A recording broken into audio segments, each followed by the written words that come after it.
Assalamualaikum. Welcome to my channel Baby's Kitchen. നമ്മൾ ഇന്നൊരു കിടിലൻ ചിക്കൻ മന്തിയാണ് കേട്ടോ ഉണ്ടാക്കാൻ പോകുന്നത്. വളരെ ചിലവ് കുറച്ചുകൊണ്ട് തന്നെ നമുക്ക് വീട്ടിലും ചിക്കൻ മന്തി തയ്യാറാക്കാവുന്നതാണ്. അതുപോലെ തന്നെ ഏത് തുടക്കക്കാർക്കും വളരെ ഈസി ആയിട്ട് തയ്യാറാക്കിയെടുക്കാൻ പറ്റുന്നൊരു മന്തി റെസിപ്പി ആട്ടോ ഇത്. പെട്ടെന്ന് വരുന്ന വിരുന്നുകാർക്കൊക്കെ നമുക്ക് വളരെ ചുരുങ്ങിയ സമയം കൊണ്ട് തന്നെ ഈ മന്തി തയ്യാറാക്കിയെടുക്കാം. അടുത്ത പ്രാവശ്യം നിങ്ങൾ മന്തി ഉണ്ടാക്കുമ്പോൾ ഇതുപോലെയൊന്ന് ട്രൈ ചെയ്ത് നോക്കാം. തീർച്ചയായും നിങ്ങൾക്ക് ഇഷ്ടാവും. നല്ല ടേസ്റ്റാണ് കേട്ടോ കഴിക്കാനും. വീഡിയോയിലേക്ക് പോകുന്നതിന് മുമ്പ് നിങ്ങൾ എൻ്റെ വീഡിയോ ആദ്യമായിട്ടാണ് കാണുന്നതെങ്കിൽ പ്ലീസ് ചാനൽ ഒന്ന് സബ്സ്ക്രൈബ് ചെയ്യണേ. സബ്സ്ക്രൈബ് ചെയ്യുമ്പോൾ തൊട്ടടുത്ത് കാണുന്ന ബെല്ലൈക്കൺ കൂടെ ഒന്ന് പ്രസ് ചെയ്യുക. ഓൾ എന്ന ഓപ്ഷൻ കൂടെ കൊടുക്കുക. അപ്പോൾ ഞാൻ അപ്ലോഡ് ചെയ്യുന്ന വീഡിയോസ് നിങ്ങൾക്ക് നോട്ടിഫിക്കേഷൻ വരുന്നതായിരിക്കും. അപ്പോൾ നമുക്ക് വീഡിയോയിലേക്ക് പോകാം. ഞാനിവിടെ ഒരു 1.5 കിലോ ചിക്കനാണ് അതിനു വേണ്ടി എടുത്തിരിക്കുന്നത്. ഏത് പാത്രത്തിലാണോ മന്തി റെഡിയാക്കുന്നത് ആ പാത്രത്തിലേക്ക് ചിക്കൻ കഴുകി വൃത്തിയാക്കിയിടാം. ഒന്നിൻ്റെ മേൽ ഒന്ന് വരാത്ത രീതിയിൽ വേണം ചിക്കൻ വെച്ച് കൊടുക്കാൻ. അതുകൊണ്ട് അങ്ങനെയുള്ള വട്ടമുള്ള സൈസിലുള്ള പാത്രം തന്നെ നോക്കിയെടുക്കുക. ഞാൻ എടുത്തിരിക്കുന്ന ചിക്കൻ പീസ് വലുതായിട്ടല്ല എടുത്തിരിക്കുന്നത്. ഞാനൊരു മീഡിയം സൈസിലുള്ള ചിക്കൻ പീസാണ് എടുത്തിരിക്കുന്നത്. ചിക്കൻ്റെ വലുപ്പം നിങ്ങൾക്ക് ഇഷ്ടമുള്ള രീതിയിൽ എടുക്കാം. ഇനി ഇതിലേക്ക് ഒരു 1.5 ടീസ്പൂൺ നല്ല ജീരകം നന്നായിട്ടൊന്ന് ചതച്ചിട്ട് ഇട്ട് കൊടുക്കാം. അതുപോലെ ഒരു 1.5 ടീസ്പൂൺ കുരുമുളക് പൊടിയും ചേർത്ത് കൊടുക്കാം. കുരുമുളക് പൊടി പൊടിച്ചതില്ലെങ്കിൽ കുരുമുളക് ഒന്ന് ചതച്ചിട്ട് ചേർത്ത് കൊടുത്താലും മതി. ഇനി നമുക്കിതിലേക്ക് മന്തി മസാലയുടെ പൊടിയാണ് ചേർത്ത് കൊടുക്കേണ്ടത്. ഈ മന്തി മസാലയുടെ പാക്കറ്റ് ഞാൻ കടയിൽ നിന്ന് വാങ്ങിച്ചതാണ്. ഈ പാക്കിൽ ഒരു 2 ടീസ്പൂൺ മന്തി മസാലയുടെ പൊടിയാണുള്ളത്. പൊടികളായിട്ട് ഞാൻ ഇത് 3 മാത്രമേ ചേർത്ത് കൊടുക്കുന്നുള്ളൂ. ഇതിലേക്ക് ഞാൻ കുറച്ച് റെഡ് കളർ ചേർക്കുന്നുണ്ട്. കളർ ഓപ്ഷണലാണ്, നിങ്ങൾക്ക് വേണമെങ്കിൽ മാത്രം ചേർത്താൽ മതി. കളർ ചേർത്തില്ലെങ്കിലും ഒരു കുഴപ്പവുമില്ല. ഇനി ഇതിലേക്ക് ഞാൻ കുറച്ച് മല്ലിയിലയും പുതിനയിലയും ഒരു ബൗൾ നിറയെ അരിഞ്ഞ് മാറ്റി വെച്ചിട്ടുണ്ട്. പിന്നെ ഒരു ക്യാപ്സിക്കം ആണ് എടുത്തിരിക്കുന്നത്. ക്യാപ്സിക്കം നന്നായിട്ട് ചെറിയ കഷ്ണമാക്കി വേണം അരിഞ്ഞു വെക്കാൻ. ഒരു ക്യാപ്സിക്കം മുഴുവനായിട്ടും എടുത്തിട്ടുണ്ട്. അപ്പം നമുക്ക് അരിഞ്ഞു വെച്ചിരിക്കുന്ന പുതിനയും മല്ലിയിലയും ഇതിലേക്ക് ചേർത്ത് കൊടുക്കാം. അതുപോലെ ഇനി ക്യാപ്സിക്കവും ചേർത്ത് കൊടുക്കാം. ഇതിലേക്ക് ഇനി വേണ്ടത് 4 പച്ചമുളക്, ഒരു ഉണക്ക നാരങ്ങ, 2 മാഗി ക്യൂബ്, അതുപോലെ ഒരു ബൗൾ നിറയെ സൺഫ്ലവർ ഓയിൽ. സൺഫ്ലവർ ഓയിലോ വെജിറ്റബിൾ ഓയിലോ, ഓയിൽ മാത്രമേ ഉപയോഗിക്കാൻ പാടുള്ളൂ.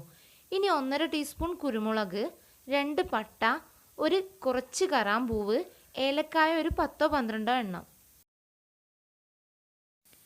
ക്യാപ്സിക്കം ചേർത്ത് കൊടുത്തതിന് ശേഷം 2 മാഗി ക്യൂബും കൈവച്ച് നന്നായിട്ടൊന്ന് പൊടിച്ചതിന് ശേഷം നമുക്കിതിലേക്ക് ചേർത്ത് കൊടുക്കാം. ഇനി നമുക്കിതെല്ലാം കൂടെ ഒന്ന് കൈവച്ച് നന്നായിട്ടൊന്ന് മിക്സ് ചെയ്തെടുക്കാം.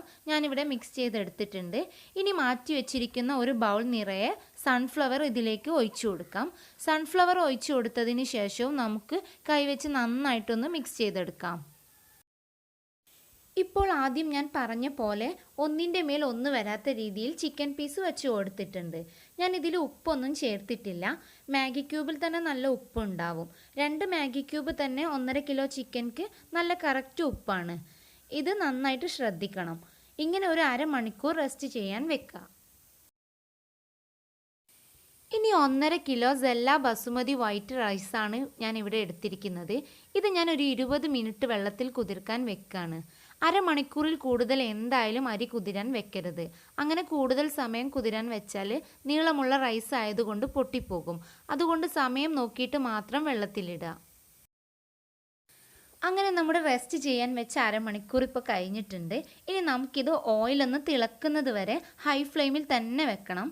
ഇപ്പോൾ ഓയിൽ നന്നായി തിളച്ച് വന്നിട്ടുണ്ട്. ഇനി ഇത് ഒരു മീഡിയം ഫ്ലെയിമിലേക്ക് മാറ്റി ഒരു 5-8 മിനിറ്റ് നേരം അടച്ചു വെച്ച് വേവിച്ചെടുക്കാം.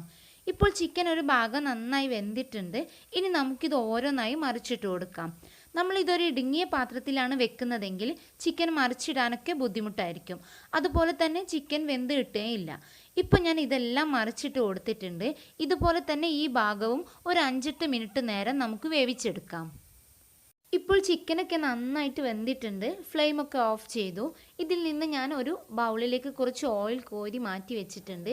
ഇനി നമുക്കിത് അടച്ചു മാറ്റി വെക്കാം. ഇനി നമുക്ക് റൈസ് വേവിച്ചെടുക്കാനുള്ള വെള്ളം വെക്കാം. വെള്ളം ഒന്ന് ചൂടായി വരുമ്പോൾ നമുക്കിതിലേക്ക് എടുത്തു വെച്ചിരിക്കുന്ന ഉണക്ക നാരങ്ങയും ഏലക്കായയും പട്ടയും കറാമ്പൂവും ഇട്ട് കൊടുക്കാം.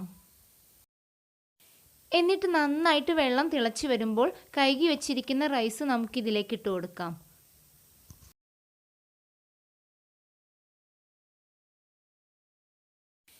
ഇപ്പോൾ റൈസ് മുഴുവനും ഞാൻ ഇതിലേക്ക് ഇട്ട് കൊടുത്തു. ഇനി ഒന്ന് തിളച്ചതിന് ശേഷം റൈസിലേക്ക് ആവശ്യത്തിനുള്ള ഉപ്പ് ചേർത്ത് കൊടുക്കാം. എടുത്തു വെച്ചിരിക്കുന്ന കുരുമുളകും ഇതിലേക്ക് ഇട്ട് കൊടുക്കാം. പിന്നെ ചിക്കനിൽ നിന്ന് മാറ്റി വെച്ചിരിക്കുന്ന ഓയിലിൽ നിന്ന് 1 ടേബിൾ സ്പൂൺ ഓയിലും കൂടെ ചേർത്ത് നന്നായിട്ട് തിളപ്പിച്ചെടുക്കാം. റൈസ് ഇവിടെ റെഡി ആയിട്ടുണ്ട്.